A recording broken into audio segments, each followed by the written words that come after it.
नमस्कार। आज के वीडियो लेक्चर में आपका स्वागत है। आज हम कक्षा 9वीं की एक कविता बच्चे काम पर जा रहे हैं, इसकी व्याख्या करेंगे। इस कविता के जो कवि हैं वो राजेश जोशी जी हैं और बहुत एक समसामयिक जो बाल मजदूरी की समस्या है उसके ऊपर प्रकाश डालने वाली एक कविता है।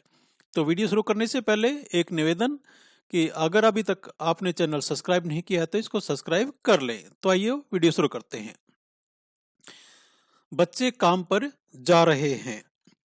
तो ये एक बाल श्रम की समस्या पर प्रकाश डालने वाला एक प्रश्न उठाया गया है यहाँ पर इस कविता के माध्यम से कि जो बच्चों की जो खेलने कूदने की उम्र है, आप देखिए जैसे इस चित्र में दिखाई दे रहा है, तो इस जो खेलने कूदने की जो उम्र है उसमें बच्चे न केवल बचपन इनका खोता जा रहा है, बल्कि संसार की जो चपलता और चंचलता है वह भी अपने अर्थ खोती जा रही है।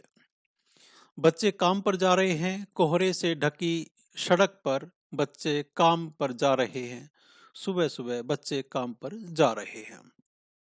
यहाँ पर जो राजेश जोशी जी कविता के माध्यम से बताने का प्रयास करते हैं कि कोहरे से ढकी सड़क पर, यानी कोहरा कब पड़ता है? सर्दियों के दिन होते हैं, यानी जब बहुत ज्यादा ठंड पड़ती है और ऐसी सड़क पर जहां बिल्कुल वो कोहरे से ढकी हुई है और वो बच्चे काम पर जा रहे हैं, अपने अपने काम पर जा रहे हैं, जबकि बच्चों को कहाँ जाना चाहिए? बच्चों को विद्यालय में जाना चाहिए, लेकिन यहाँ पर बच्चे काम पर जा रहे हैं। सुबह सुबह बच्चे काम पर जा रहे हैं।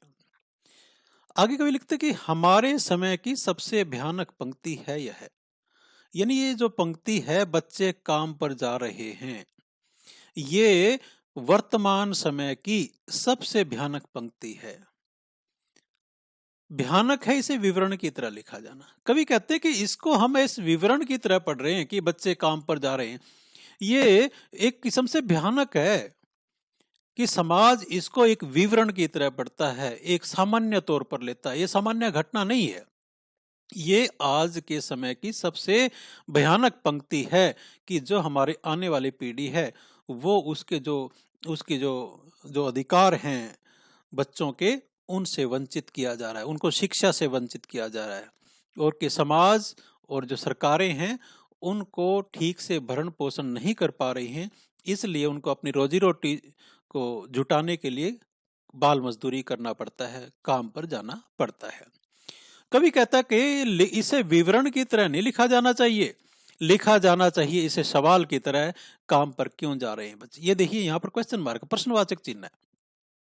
कवि कहना चाहता है कि इस पंक्ति को कि बच्चे काम पर जा रहे हैं, इसको विवरण की तरह नहीं लिखना चाहिए, यानी इसको सामान्य घटना नहीं है, बल्कि ये एक सवाल, एक प्रश्न पूछता है, ये कि एक प्रश्न है, ये समाज के लिए भी, ये परिवारों के लिए भी और सरकारों के लिए भी, कि काम पर क्यों जा रहे हैं बच्चे, कि बच्चों को ऐसी क्या मजबूरी हो गई कि उन बच्चों को काम पर जाना पड़ रहा है, बाल मजदूरी के लिए विवश होना पड़ रहा है।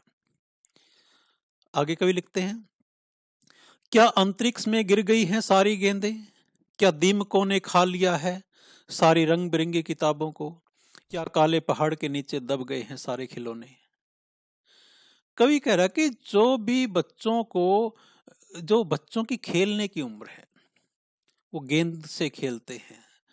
कवि कहता है कि क्या, ये प्रश्न पूछता है, ये क्या से शुरू हो रहे हैं, ये देखिए, क्या अंतरिक्ष में गिर गई, यानी बच्चों की खेलने कूदने की जो उम्र है और उसके जो खिलौने हैं वो क्या कोई अंतरिक्ष में चली गई? जिन गेंदों से उन्होंने खेलना था इन बच्चों को, क्या वो अंतरिक्ष में गिर गई हैं, यानी आकाश उसको निगल गया है? क्या दीमकों ने खा लिया है सारी रंग बिरंगी किताबों को? और आप सभी को पता हो कि बच्चों की जो किताबें होती हैं बड़ी रंग बिरंगी सी होती हैं ताकि वो बच्चों को अच्छी लगे। कवि पूछना चाह रहा है कि वो बच्चों के हाथों में जो किताबें होनी चाहिए थी, क्या उन किताबों को दीमक ने खा लिया है, जिससे हम उनके हाथों में वो किताबें नहीं देकर कुछ और काम करने के औजार हमने पकड़ा दिए हैं। क्या काले पहाड़ के नीचे दब गए हैं सारे खिलौने, क्या किसी भूकंप में ढह गई है सारे मदरसों की इमारतें। कवि प्रश्न करता कि क्या काला पहाड़, यहाँ पर काला पहाड़ भी एक किस्म से पाप का सूचक है, बुराई का सूचक है। कि क्या किसी काले पहाड़ के नीचे जो बच्चों को जो खिलौने थे जिनसे उन्होंने खेलना था, क्या वो सारे खिलौने काले पहाड़ के नीचे दब गए हैं? और क्या कोई भूकंप आ गया है जिससे सारे मदरसों की इमारतें ढह गई हैं? यहाँ पर मदरसों एक ये उर्दू का शब्द है, इसमें मदरसे का अर्थ यहाँ पर विद्यालय से है। कि क्या सारे विद्यालयों की जो इमारतें हैं वो भूकंप से ढह गई हैं कि जिसके कारण हम उनको विद्यालयों तक नहीं ला पा रहे हैं? क्या सारे मैदान, सारे बगीचे, घरों के आंगन खत्म हो गए हैं एकाएक? प्रश्न पूछता है कवि कि क्या हमारे जो देश के, समाज के, परिवारों के, शहरों के जितने भी मैदान थे खेलने के, और वो बगीचे थे जो खेलने के, और घरों के आंगन थे जो सभी बच्चों के लिए थे, बच्चों की परवरिश के लिए थे, बच्चों के खेलने कूदने के लिए थे, मस्ती करने के लिए थे, जिनसे वो अपना व्यक्तित्व का निर्माण कर सकते थे, उसका सर्वांगीण विकास कर सकते थे, खेलने कूदने की उम्र थी, क्या वो सारे के सारे एकाएक खत्म हो गए हैं? और कवि प्रश्न करता है तो फिर बचा ही क्या है इस दुनिया में? कवि कहता है अगर हम बच्चों को किताबें नहीं दे पा रहे हैं, बच्चों को खिलौने नहीं दे पा रहे हैं, बच्चों की जो इमारतें हैं, मदरसे हैं, जो विद्यालय हैं, उनकी वो विद्यालय उनको नहीं शिक्षा दे पा रहे हैं, उनके जो मैदान खेलने के थे, घरों के जो आंगन थे, जो उनके मस्ती करने थे, अगर वो सब अगर नहीं है तो फिर इस दुनिया में बचा ही क्या है? यानी अगर बच्चों के लिए ये सारी चीजें नहीं है, आने वाली पीढ़ी के लिए ये सब चीजें नहीं है, तो इस दुनिया में कवि की दृष्टि में कुछ भी नहीं बचा है। आगे बढ़ते हैं। आगे कवि कहते कितना भयानक होता अगर ऐसा होता। कवि कहते हैं कि कितना भयानक होता अगर ऐसा, कैसा होता कि सारी गेंदें आसमान में निगल रही होती, विद्यालयों की जो इमारतें वो ढह गई होंगी।